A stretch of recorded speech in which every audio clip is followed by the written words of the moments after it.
حەزکردن تێدەکردن ji her tiştekî lê ya ji bo axê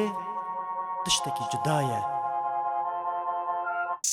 Dilopekî avêş esman neşîn veqetiya hat bi serê min kete ez xistim min navasiya heya hişê min cema bû serxwe min nêrîviya kes kesê nas nake herkes ji hevbûye bîran hêsir ji çavdiriviya ji ber wê dil kete beriya nehêla da ku jiyan li ser biketin zoriya dil kete ber hêviya rûyê xwe gehande çiya lê beciya şewtandin agir hilda nava giyan erê mafê jiyan lê çima serê me neviya Kengî dengê bilind bibe me dixitariyan wek dûnê vê dinê ema ne wekî sêviyan ji ber ku em ji eslin dû me dane xirabiyan Evîna min naxe axşî min nereviya lê dilê bi xwe ketî dû tirsêsiya Evîna axê di dilê da çêgirtiya lê lê neleviya lê lê neleviya Evîna min naxe axşî min nereviya lê dilê bi xwe ketî dû tirsêsiya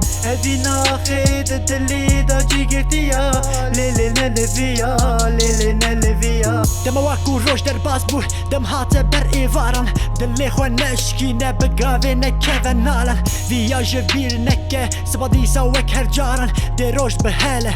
ronî bela be derdoran Wayara be dîsa hestan neguhore wek salan Ev car ne wek caraye nanê rehe serê çavan Dê te ve beşkîne dixe nava dilî çalan Ger xwe baldar nebîşe vo rojan dekî nalan Berçava dilsoje dema dayîk dikin nalan Serran di eşîne şewa dikevî te dilan Dibe kes nîne jê pirse bikeve dû tolan Mafî helal nake ger nekevin dûwan falan Evîna min naxe axşî min nereviya lê dilê bi xwe ketî dû tirsêsiya Evîna axê di dilê da çêgirtiya lê lê neleviya lê lê neleviya Evîna min naxe axşî min nereviya lê dilê bi xwe ketî dû tirsêsiya Evîna axê di dilê da çêgirtiya lê lê neleviya lê lê neleviya Îro xûn rej di herike di kolanên dilê min da Divê ez ew qasî bê bawer nekiribam te ji bo vê dozê hey xweda